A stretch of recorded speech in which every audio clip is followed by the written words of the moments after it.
Capítulo 22. Una sola clase de hombres. Aquí tengo que repetir una lección que muchas veces he oído del general. Es la que se refiere al concepto justicialista del trabajo y del capital que a mí me sirve de fundamento para mis tareas de carácter gremial. El objeto fundamental del justicialismo en relación con el movimiento obrero es hacer desaparecer la lucha de clases y sustituirla por la cooperación entre capital y trabajo. El capitalismo, para darle todo al capital, explota a los trabajadores.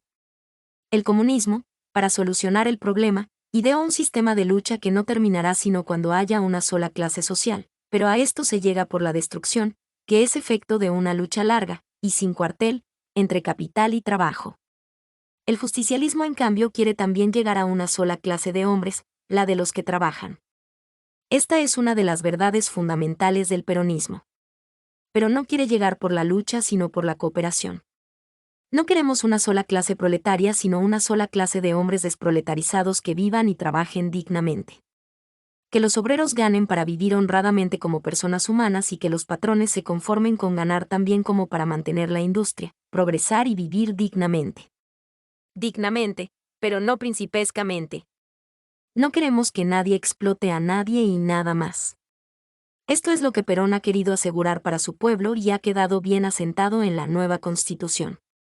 Yo, sin embargo, por mi manera de ser, no siempre estoy en ese justo punto de equilibrio. Lo reconozco. Casi siempre para mí la justicia está un poco más allá de la mitad del camino. Más cerca de los trabajadores que de los patrones. Es que para llegar a la única clase de argentinos que quiere Perón, los obreros deben subir todavía un poco más, pero los patrones tienen mucho que bajar.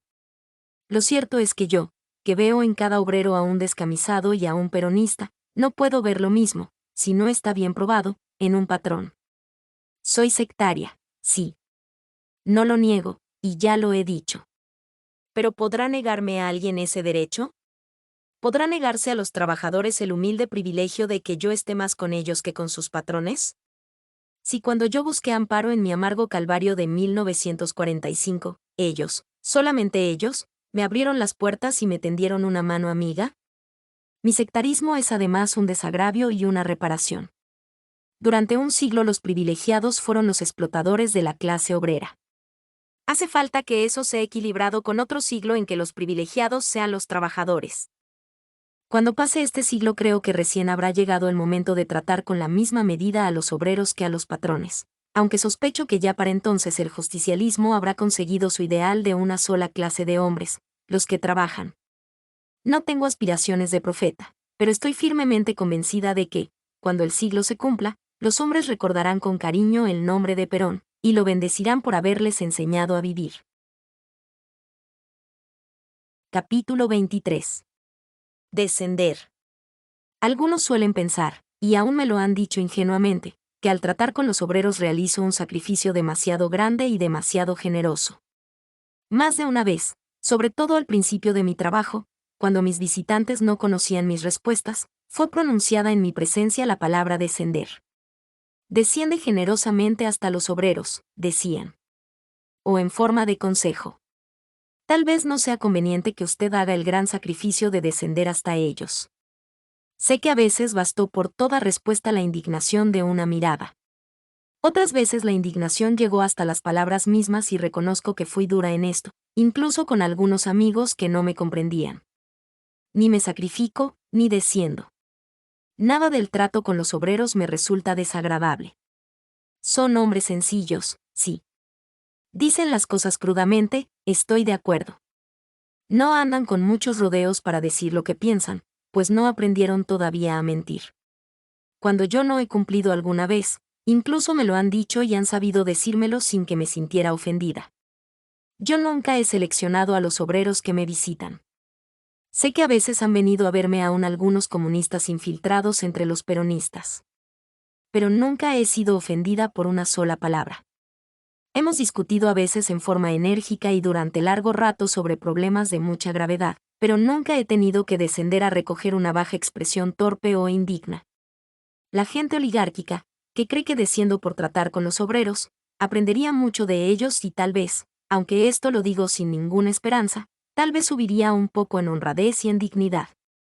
En los círculos oligárquicos precisamente suele hablarse de las exageradas pretensiones de los trabajadores. Yo puedo asegurar que nunca, sino por excepción, exigen más que lo justo y cuando piden más de lo razonable se debe a un error de cálculo que pronto reconocen o al consejo de malos amigos infiltrados entre ellos, o a veces, a los mismos patrones, para quienes un aumento de salarios es pretexto que les sirve para aumentar los precios 10 veces más de lo que el incremento de salarios justifica. Son tan sensatos nuestros obreros en su manera de reclamar mejoras que muchas veces yo les he podido dar la sorpresa de obtenerlos más de cuanto habían solicitado los más optimistas. En mi despacho nunca faltan obreros.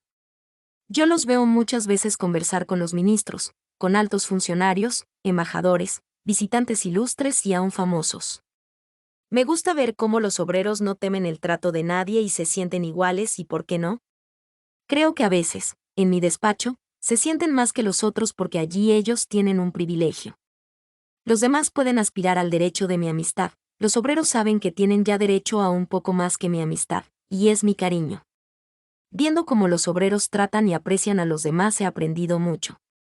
Sé ahora que los hombres que saben ganarse el afecto de los obreros son por lo general dignos del movimiento peronista, y que no sirven para nuestra lucha quienes no saben o no pueden conquistar aquel afecto. Es que los obreros solo dan su amistad y su afecto a quienes honrada y lealmente ofrecen amistad. Y tienen una fina sensibilidad que les permite descubrir a quien únicamente desea utilizar la amistad como puente de sus ambiciones personales.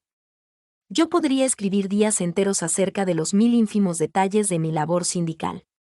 Pero he querido señalar solamente lo fundamental, lo que hará comprender un poco, a mucha gente, el sentido del trabajo que cumplo como un deber irrenunciable de gratitud y de amor.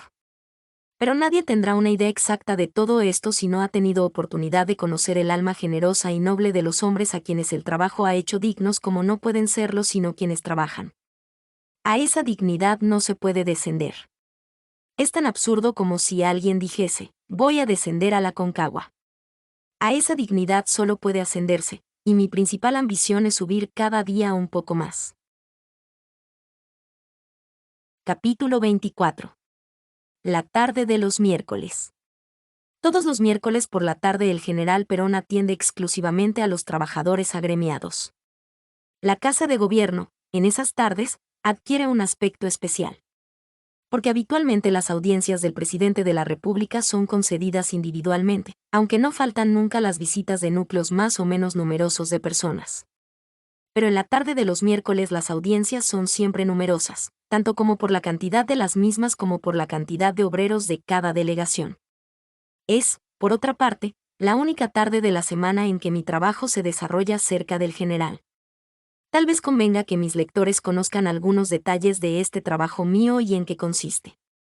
La tarde de los miércoles es para mí algo así como una tarde de cosecha. Todo el trabajo de mi semana da sus frutos mejores en las 5 o 6 horas que en este día paso en la Casa de Gobierno. Durante la semana recibo de los gremios sus pedidos de audiencia. Por supuesto que todos desearían estar siempre de visita en la presidencia y en esto reside un poco también la dificultad de mi papel de evita. En esta parte de mi trabajo es donde puede verse con más claridad la verdad de ese papel humilde pero tal vez útil para mi pueblo. Por lo menos así lo creo yo. No todos los gremios pueden verlo todos los miércoles al líder, pero todos tienen iguales derechos. Yo parto de este principio muy simple. Trato de que cada gremio esté por lo menos 1 o 2 veces al año con el general. Por supuesto que solo tienen un privilegio los dirigentes superiores a quienes muchas veces suelen agregarse los compañeros de las filiales del sindicato en el interior del país. Esto sucede por lo general una vez que un gremio se reúne en Asamblea Nacional. Cada audiencia lógicamente debe tener un motivo de excepción, ya que utilizar el tiempo del presidente de la República debe ser también algo excepcional. El motivo extraordinario siempre se da en la vida de las organizaciones obreras. A veces, es un problema que solamente puede solucionar Perón en su doble calidad de conductor del país y del movimiento. Nadie sino él tiene en el país esa doble investidura y esa doble plenipotencia. Siempre existen problemas gremiales cuya solución debe consultar no solo los intereses de los trabajadores sino también los de todo el pueblo y aún de la nación misma. En estos casos solamente el líder de los trabajadores, conductor del pueblo y de la nación, puede ver el panorama en forma total. Él solamente puede hacer ver a los trabajadores hacia dónde y hasta dónde el problema puede y debe ser solucionado. Algunas veces suelo asistir también a estas audiencias y me siento feliz comprobando cómo el líder recibe directamente de los trabajadores las inquietudes del pueblo, y el pueblo conoce directamente lo que piensa, lo que quiere hacer y lo que hace su conductor. Pienso que no deben ser muchos los pueblos a los que así, tan sencillamente, sin fórmula ninguna, pueden estar en contacto con la autoridad suprema del país. Más. Pienso que en esto reside una gran parte del secreto del éxito con que gobierna Perón los destinos del pueblo. Porque, en esas audiencias, no es obligación hablar solamente del problema que motivara la entrevista.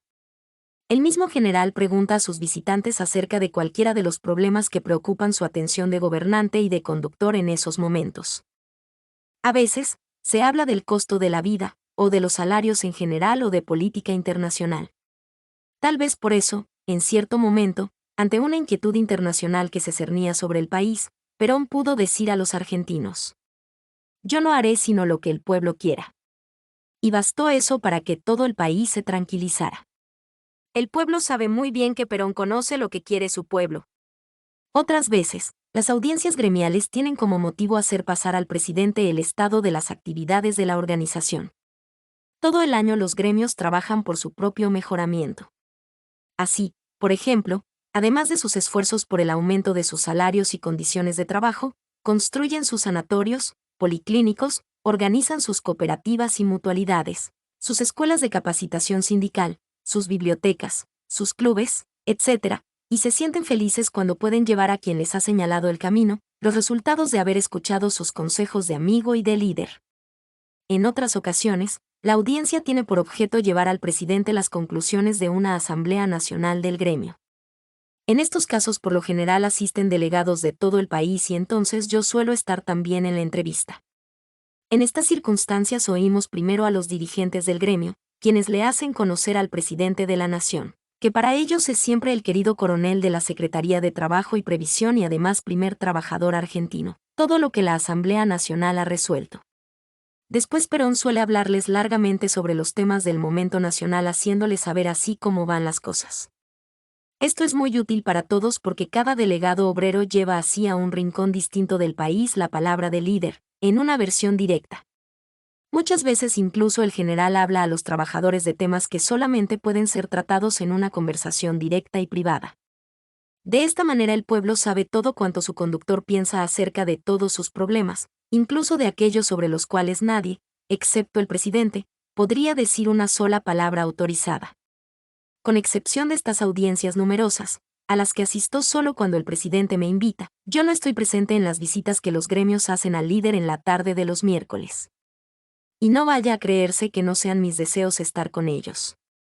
Pero ya lo he dicho otra vez, mis funciones terminan donde empiezan las del presidente de la República. Además hay otra razón más. Quiero que los obreros hablen siempre con Perón a solas porque ni yo misma quiero aparecer alguna vez como un obstáculo entre el pueblo y su líder. La gran desgracia de muchos pueblos y de muchos países consiste en que los gobernantes por ellos elegidos se dejan rodear.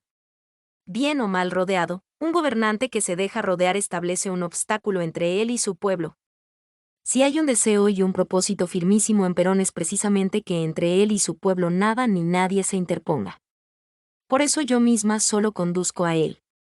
Soy algo así como un camino por donde el pueblo humilde, el pueblo trabajador, llega a su presencia. Y aún tengo mucho cuidado en no ser yo tampoco el único camino porque eso también sería una valla entre el pueblo y Perón. Una vez los obreros en presencia del líder, yo me retiro, y aun cuando permanezca en la casa de gobierno, atiendo otros problemas, que nunca faltan en los gremios que esperan el turno de su audiencia. Quizás en muchos detalles como este, reside el secreto de mi éxito. Detalles que no tienen aparente importancia, pero cuidarlos es fácil y es provechoso. No me sería posible terminar este capítulo sin decir que las tardes de los miércoles son en general, tardes felices para nosotros.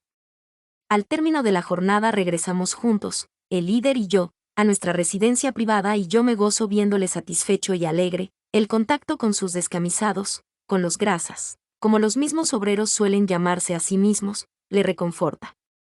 Muchas veces suele decirme al final de estas jornadas: vamos bien. Los muchachos están contentos. Y a mí me alegra verlo a él satisfecho y me emociona siempre pensar que un hombre como él, en el más alto pedestal del país, se siente feliz simplemente por eso. Porque un humilde jornalero tal vez le haya dicho que está contento con su presidente.